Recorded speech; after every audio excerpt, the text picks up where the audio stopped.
Bismillahirrahmanirrahim. Assalamualaikum warahmatullahi wabarakatuh. Al-an sanata'allam an ismid domir. Toyib, nastamir. Apa yang dimaksud dengan domir? Anak-anakku, apakah kalian paham apa itu domir? Domir adalah kata ganti. Jika di dalam bahasa Indonesia, maka kata ganti itu terdiri dari 3 poin. Yang pertama adalah pembicara atau mutakallim. Sedangkan yang kedua, orang yang diajak bicara atau lawan bicara. Dalam bahasa Arabnya, mukhotob ini untuk muzakkar, sedangkan mukhotobah adalah muannas. Yang ketiga, orang ketiga atau ghaib ataupun ghaibah. Ghaib untuk lil muzakkar, sedang ghaibah untuk lil muannas. Oke, kita lanjut. Pembagian isim domir. Isim domir di sini kita fokuskan hanya pada 2 hal saja. Yang pertama adalah isim domir al-munfasilu. Kira-kira apa ya artinya al-munfasilu? Kemudian yang kedua al-muttasilu. Oke, untuk bisa memahami materi ini, yuk kita lanjut ke pembahasan berikutnya. Oke. Ad-dhamirul munfasil. Apa sih yang dimaksud dengan dhamir munfasil? Dhamir yang dapat berdiri sendiri dan tidak bersambung dengan kata lain. Jadi yang namanya al-munfasil ini, dia meskipun berdiri sendiri, maka bisa memberi makna atau arti. Oke, kita perhatikan pada tabel berikut ini. Di sini ada mufrad, musanna, dan juga jamak. Sebagaimana yang sudah Ibu jelaskan pekan lalu, apa yang dimaksud dengan mufrad, musanna, dan juga jamak. Mufrad ini tunggal, musanna 2, yang jamak lebih dari 2 atau banyak. Oke, di sini kita perhatikan yang pertama adalah huwa. Huwa ini dia laki-laki. Berarti masuk kalau dia masuk yang ghaib. Kemudian dia perempuan, masuk yang ghaib juga. Sedangkan anta, kamu laki-laki, anti, kamu perempuan. Maka di sini masuk dalam kategori mukhotob dan mukhotobah. Nah, di sini ada ana, berarti saya, artinya seorang yang berbicara atau al-mutakallim. Kemudian, jika sudah paham kelima ini, maka kita lanjut ke huma. Huma di sini sama-sama karena dia 2, artinya 2 huma di sini, tetapi bedanya ada untuk lil mudzakkar untuk laki-laki, lil muannas untuk perempuan. Begitu juga dengan antuma. Antuma yang mukhatab, antuma yang lil mudzakkar dan juga lil muannas. Oke, lanjut jamak. Ada hum, huna. Hum ini mereka atau yang ghaib, mereka artinya laki-laki, huna mereka perempuan, yang ghaibah. Antum kalian laki-laki, antuna kalian perempuan. Berarti yang lawan bicara, sedangkan nahnu artinya di sini kita. Oke, bagaimana aplikasinya dalam sebuah kalimat? Coba kita perhatikan contoh berikut ini. Gampang ya, karena dia bisa berdiri sendiri dan tidak bersambung dengan kalimat atau kata yang lain. Di sini anta mudarrisun. Kamu laki-laki seorang guru. Anti mudarrisatun. Kamu, gimana kalau anti artinya? Kamu seorang, oke, perempuan mudarrisatun, guru. Antuma mudarrisani. Ini bisa dikategorikan perempuan ataupun laki-laki ya.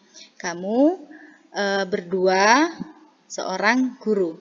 Kalau yang antum mudarrisuna. Nah, di sini hanya khusus kalian laki-laki para guru.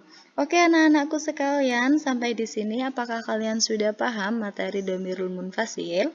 Oke, kalau sudah paham, yuk kita lanjut pada slide berikutnya. Oke. Yang kedua adalah ad-dhamirul muttasil. Kalau dari kata muttasil artinya bersambung. Maksudnya bersambung bagaimana ya kira-kira? Oke, dhamir yang tidak dapat berdiri sendiri dan harus bersambung dengan kata lain. Oke, bagaimana aplikasinya dalam kalimat? Nah, untuk itu ayo kita perhatikan contoh di sini.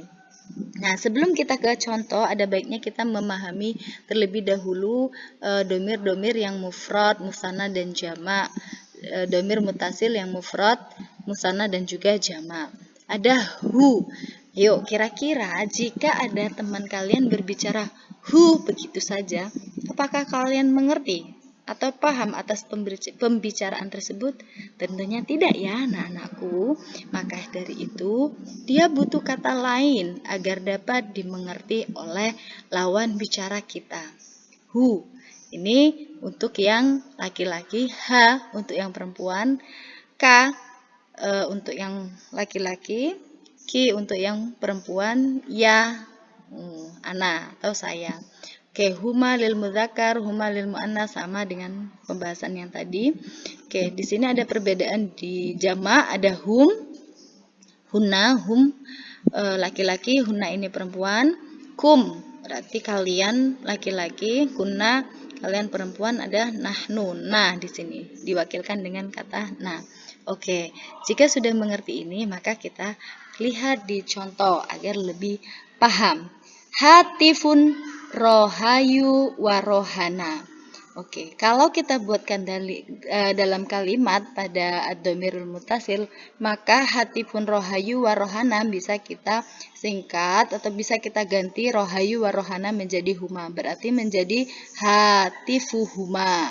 Begitu ya. Perhatikan untuk yang clear warna merah ini. Hatifuhuma. Rohayu rohana menjadi huma. Oke, contoh yang kedua, dumyatu mila. Boneka Mila. Kalau misalnya kita gantikan Mila menjadi menggunakan isim dhamir mutasil, yaitu menggunakan ha, berarti menjadi dumya tuha, begitu. Oke. Kolamun aliyu.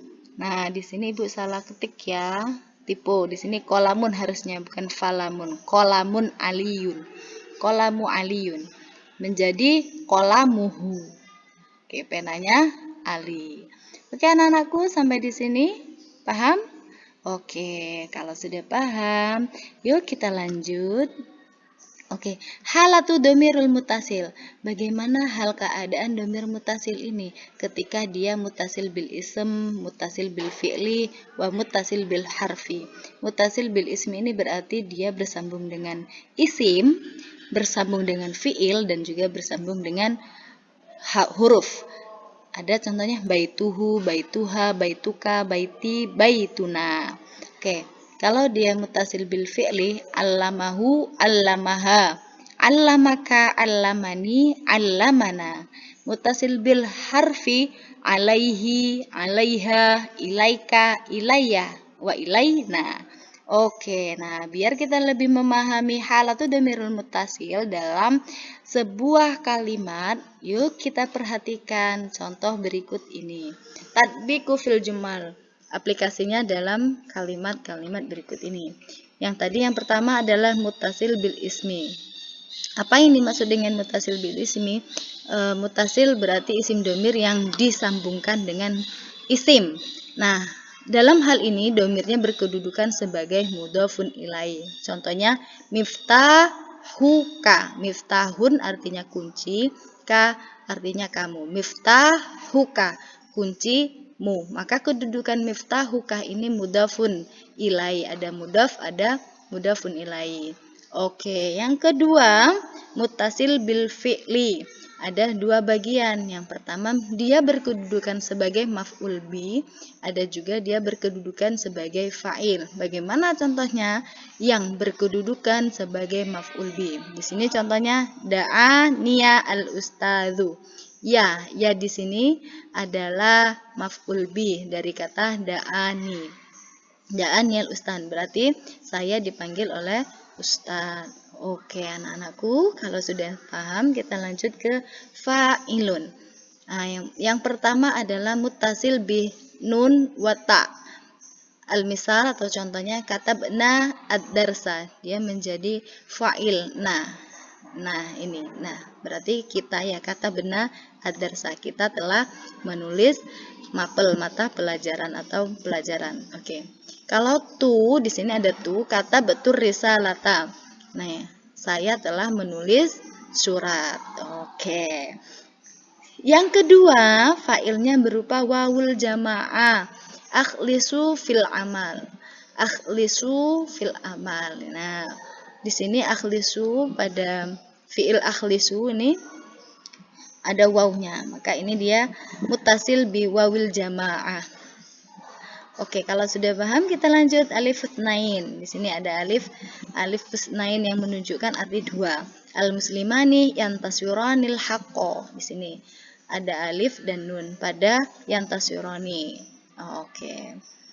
Atau al muslimani ada yantasyurani. Ini adalah susunan musanna. Ketika fa'il atau fiilnya musanna, maka fa'ilnya juga harus musanna. Maka di sini fa'il al muslimani. Oke. Yang terakhir yaul mukhatabah. Al-misal al-ummahatu yuhadzibnal aulad. Ummahat, para ibu itu mendidik ya para anak. Yuhadzibna, di sini yaul mukhatabah. Oke, yang terakhir yaitu muttasil bil harfi. Isim domir yang muttasil dengan huruf.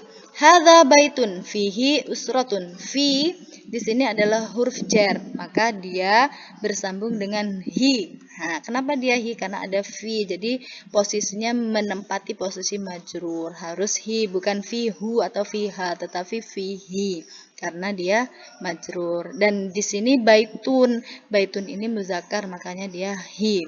Kalau dia usratun itu muannas, berarti dia nantinya menjadi ha.